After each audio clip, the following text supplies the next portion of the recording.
చూస్ country delight, live better. ఇప్పుడే country delight యాప్ని download చేసుకోండి.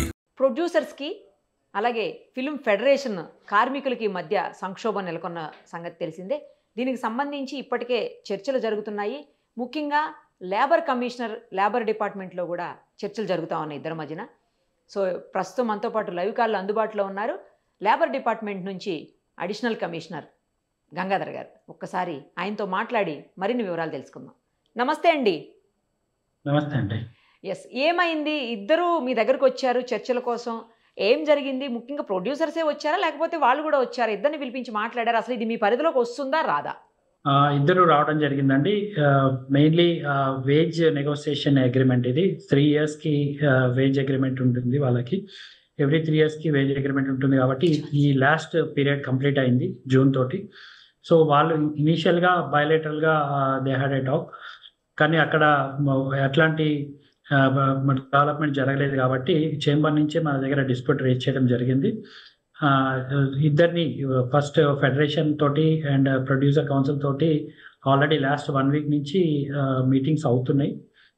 బట్ లాస్ట్ 2 days నుంచి ఫెడరేషన్ వాళ్ళు suddenly they went on a lightning strike. అంటే చట్ట పరిధిలో వస్తుంది, మా డిపార్ట్మెంట్ రోల్ ఉంది, కన్సిలేషన్లో అడ్మిట్ చేయొచ్చు అండ్ నెగోసియేషన్ కాబట్టి ఇది కలెక్టివ్ బార్గెనింగ్, ఇది bargaining capacity and paying capacity ఉంటుంది కాబట్టి చట్ట పరిధిలోనే ఉంది. అంటే అలా సడన్ గా స్ట్రైక్ అనౌన్స్ చేయొచ్చా అండి? ఆల్ ఆఫ్ సడన్ చేయొచ్చా?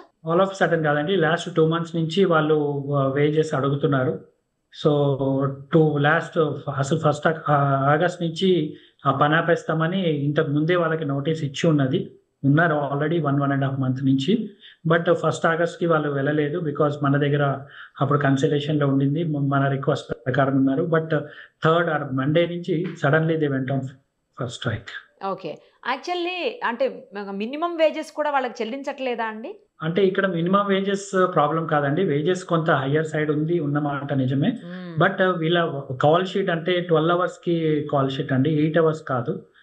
అట్లా చూస్తే కొంచెం అంటే కొంత పర్సంటేజ్ ఈవెన్ కొంత హయ్యర్ ఉంటుంది. బట్ వాళ్ళ నేచర్ ఆఫ్ వర్క్, వాళ్ళ సిచ్యువేషన్స్, వాళ్ళ కండిషన్స్ అన్నీ కొంచెం టిపికల్ ఉంటాయి. Not like a proper factory కానీ ఇండస్ట్రీలా కానీ ఉండదు. వీళ్ళ లొకేషన్స్ అన్నీ వేరే దగ్గర ఉంటాయి, పికప్ అండ్ డ్రాప్ ఉంటుంది, టైమింగ్స్ అన్నీ వేరే ఉంటాయి. సో ఇట్లా కొంత టిపికల్ సిచ్యువేషన్ వీళ్ళది.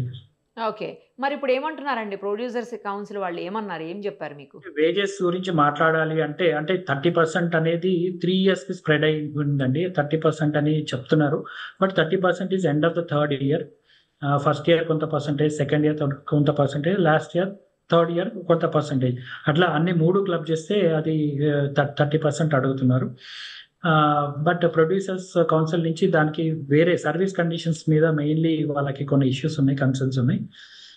Concerns mainly members, non members అనేది ఇష్యూ కానీ, రేషియోస్ కానీ, కాల్ షీట్ కానీ, ఇట్లా డిఫరెంట్ కొంత డిఫరెంట్ కన్సర్న్స్ ఉన్నాయి.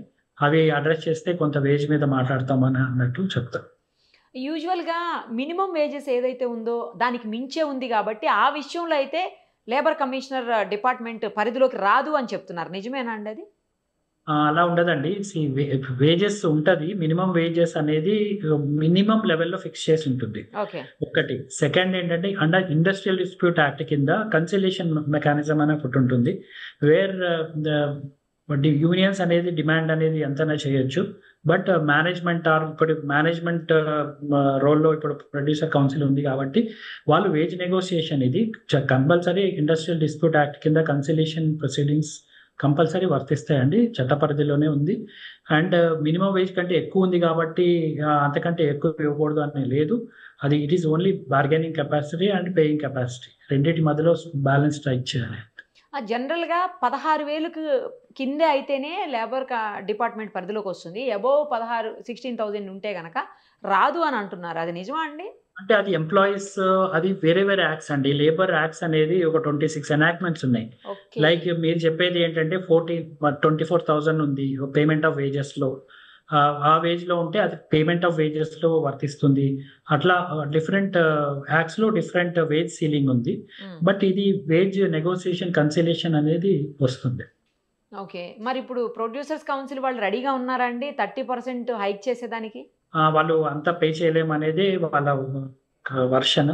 బికాస్ ఇండస్ట్రీ అంతా ఎకనామికల్గా చాలా రెవెన్యూ లాసెస్లో ఉంది, అంత వయబుల్ లేదు అని. అందుకనే కొంచెం ఇంకా కొంత టైం పడుతుంది. ఓకే. ఒక 1 వీక్ 10 డేస్ పడుతుందచ్చా అండి కొలిక్కొచ్చేదానికి మీకు అనిపిస్తుంది? పట్టకపోవచ్చు, అంత అంత పట్టకపోవచ్చు. బట్ మెయిన్లీ మేము కూడా కొంత కన్విన్స్ చేస్తున్నాము. ఇద్దరికి 2 వేరే వేరే ఆప్షన్స్ ఇచ్చున్నాము. వాళ్ళు దాని మీద కొంత ఒక డెసిషన్ తీసుకుంటే రిజాల్వ్ అయిపోతుంది. జనరల్గా లేబర్ డిపార్ట్మెంట్ ప్రకారం 8 అవర్స్కి మించి ఎవరు పని చేయడానికి లేదు కదా అండి, మరి ఇక్కడ 12 అవర్స్ అంటున్నారు మీరు? అంటే 12 అవర్స్ వాళ్ళ కాల్ షీట్ ఉంది, అట్లా ఫస్ట్ నుంచి అట్లానే ఉంది. 8 అవర్స్ అంటే ఈ మధ్యనే మనం 219 జీవో ఒకటి గవర్నమెంట్ రిలీజ్ చేసి 10 అవర్స్ వరకు వర్క్ చేయొచ్చు. But more than 8 hours work చేస్తే దానికి ఓటీ ఇవ్వాల్సి ఉంటుంది, డబుల్ పేమెంట్ ఇవ్వాల్సి ఉంటుంది. Okay okay. మరి ఇప్పుడు అలా ఇస్తున్నారా వీళ్ళకు? అంటే అలా లేదు, కాల్ షీట్ 12 అవర్స్కే ఇస్తారు. బట్ మన వేజెస్ ప్రకారం 8 అవర్స్ క్యాలిక్యులేట్ చేసి ప్లస్ 4 అవర్స్ ఓటీ యాడ్ చేసినా కూడా ఆల్మోస్ట్ కొంత పర్సంటేజ్ పర్వాలేదు, బాగానే ఉంది. ఓకే. నార్మల్ వర్కింగ్ అవర్స్ అయితే ఇప్పుడు 10 అవర్స్ అయిందా అండి? 10 అవర్స్ అయిపోయింది. ఆల్ ఎస్టాబ్లిష్మెంట్స్ లో అయింది, నాట్ షాప్స్ లో అట్లా కాదు, ఓన్లీ ఎస్టాబ్లిష్మెంట్స్ లో. ఓకే. మరి ఆఫీసెస్ లేకపోతే కార్పొరేట్ కంపెనీస్ ఇలాంటి వాటిల్లో అండి? అంటే అది షాప్ కింద వస్తే రాదు, బట్ ఎస్టాబ్లిష్మెంట్స్ కింద ఉంటే వస్తుంది, లైక్ హోటల్స్, లైక్ బోర్డ్స్ అట్లాంటివి. ఇప్పుడు సాఫ్ట్వేర్ కంపెనీస్ లేకపోతే మీడియా సంస్థలు ఇలా అడుగుతున్నాను నేను. ఉంటాయండి, ఎస్టాబ్లిష్మెంట్స్ కింద కొన్ని వస్తాయి, అవి దానికి 10 అవర్స్ ఇచ్చారు.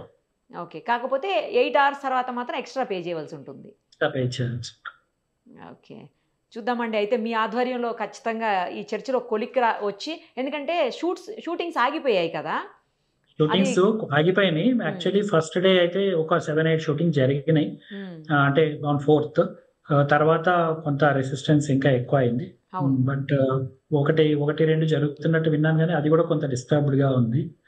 బట్ ఆల్మోస్ట్ స్టాప్ అయినాయి. సారథి స్టూడియోస్ లో అయితే ఒక వ్యక్తి మీద దాడి కూడా చేశారండి. అతను స్ట్రైక్ నడుస్తుంటే పని చేశాడని చెప్పి దాడి చేశారు అతని మీద. కాస్ట్యూమ్ విన్నాను, but they had some other personal, అంటే ఐ డోంట్ నో, ఇంకా నాకు ఫ్యాక్ట్స్ అనేది అఫీషియల్ గా వస్తే చెప్తాం. Okay right. త్వరలో ఒక పరిష్కారానికి వచ్చేసి మళ్ళీ షూట్స్ అన్ని కామన్గా యాజ్ యూజువల్ నడవాలని చెప్పేసి కోరుకుందామండి. థ్యాంక్ యూ అండి, లైవ్ కాల్లోకి వచ్చి మొత్తం జరిగిందంతా చెప్పిన దానికి థ్యాంక్ యూ సో మచ్ అండి. సుమన్ టీవీలో మీ పర్సనల్ అండ్ బిజినెస్ ప్రమోషన్స్ కోసం కింది నెంబర్కి కాంటాక్ట్ చేయండి.